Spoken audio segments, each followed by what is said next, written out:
Picture this, a nation of 28 million glued to their screens as history repeats itself. Again.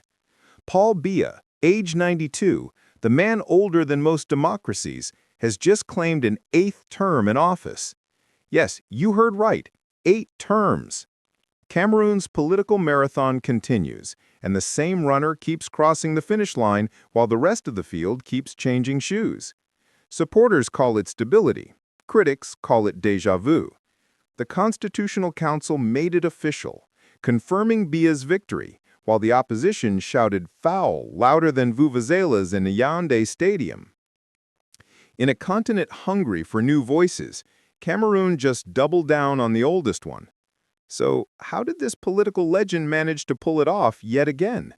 Let's break it down into 8 telling facts. Paul Biya isn't just a president, he's practically a political monument. Since 1982, he's survived coups, crises, and generations. 92 years old and still signing decrees with hands steadier than some fresh graduates holding their first payslip. In a country where more than 2/3 of the population is under 35, the contrast is glaring. Grandfatherly leadership in a youthful nation. But Biya's longevity isn't only about age. It's about control, strategy, and an uncanny ability to stay 5 chess moves ahead of everyone. As analysts joke, Biya doesn't chase power, power chases him. And if age is just a number, this next part shows how he made the rules fit that number perfectly. Back in 2008, the Cameroonian constitution quietly lost its term limit clause, thanks to Biya's majority in parliament. That amendment was the golden key to endless re-elections.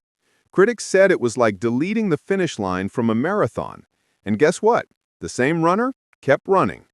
Supporters argued continuity was vital for stability, especially in a region facing insurgencies and separatist tensions. Biya's party, the CPDM, painted him as the guarantor of peace. Opponents saw a permanent incumbent tightening his grip. But either way, the political calendar became more predictable than the rainy season. But every rule change has its challengers, and Cameroon's opposition wasn't planning to whisper politely. Before official results even dropped, opposition candidate Issa Chiroma Bakari boldly claimed victory, citing his own data. It was the political equivalent of yelling "goal" before the referee blows the whistle. The government's response? A firm "silence, please." Security forces were deployed, gatherings restricted, and tension crackled through Douala and Bamenda. The opposition called the election a stage-managed show, alleging irregularities, voter intimidation, and restricted access for observers. Whether true or not, it revealed deep cracks in public trust. In Cameroon's cafes, people joked bitterly. The results were delivered faster than electricity. Still, politics runs on numbers, and Biya's numbers once again told their own story. When the Constitutional Council announced results, 53.6% for Biya, 35% for Chiroma, there was little surprise, only déjà vu. State media celebrated, opposition supporters protested. Reports of clashes surfaced from northern cities, with arrests following street demonstrations. Yet the outcome reinforced Biya's political machinery, disciplined, loyal, and immovable. In 4 decades, he's turned electoral certainty into an art form. For many citizens, elections feel less like contests and more like confirmations. As one commentator quipped, Cameroon doesn't count votes, it counts patience. But behind those percentages lies a deeper question. What does this mean for a nation run by its oldest leader? 70% of Cameroonians were born after Biya took office. Entire generations have grown up reciting his name like a constant in national life. While he governs from his residence in Yaoundé, young people navigate unemployment, inflation, and uncertainty.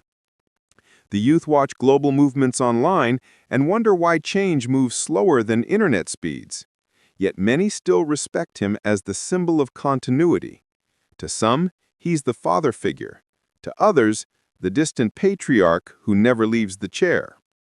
This tension between reverence and restlessness defines modern Cameroon. And that tug of war only deepens when you zoom in to the machinery that keeps his system running. Biya's strength isn't just charisma, it's infrastructure. From regional governors to local chiefs, loyalty flows upward like a well-oiled pipeline. The ruling CPDM controls parliament, state media, and most provincial structures. Critics say the opposition competes in elections refereed by the government. Supporters counter that Cameroon's stability proves Biya's model works. Every reshuffle strengthens his circle of trust. Every crisis becomes proof that only he can handle it. Over decades, this network has become the invisible fortress protecting his presidency. But even the most fortified palace can't silence frustration forever, and the street always finds its voice. Across Yaoundé and Douala, murmurs of discontent echo between taxi radios and market stalls. Activists call for reform, young bloggers tweet their impatience, and civil groups urge dialogue. Meanwhile, security forces maintain a tight grip, wary of demonstrations. Yet, despite the fear, hope flickers. Many Cameroonians still dream of peaceful change, from ballot, not bullet. They want leaders who listen, not lecture. Whether Biya's 8th term becomes a bridge or a wall depends on how those voices are treated. The people's patience may be vast, but it's no longer endless. So, what lies ahead for the land of Mount Faco and Makossa rhythms? Let's gaze forward. With Biya's re-election sealed, the big question is succession. Who takes the baton when the marathoner finally stops running? For now, his camp insists on continuity, economic reforms, decentralization promises, and a focus on peace. But pressure is mounting for transition plans, transparency, and generational inclusion. International partners urge governance reforms, while domestic observers watch for cracks in unity. Whether change comes from within or beyond, Cameroon's next 5 years will test the durability of both the leader and the legacy he leaves behind. And that brings us to our wrap-up, because history keeps repeating itself until someone decides to rewrite it. So, there you have it, Cameroon's never-ending chapter starring Paul Biya, veteran leader, political survivor, and the man redefining long service. The ballots are counted, the controversy is loud, and the future hangs in that familiar space between hope and hesitation. Will Biya's 8th term deliver renewal or rehearse the past? Time will tell, but one truth remains: Cameroon never lacks a headline. If you love fearless news with flair, hit subscribe, tap like, and drop your thoughts below. And hey, show love to our sister channels at Sparkling Kids and at Rima Fatima for fun, learning, and family vibes. Together, we inform, we grow, we stay global. This is Global Pulse Newz, where Africa's pulse beats loudest.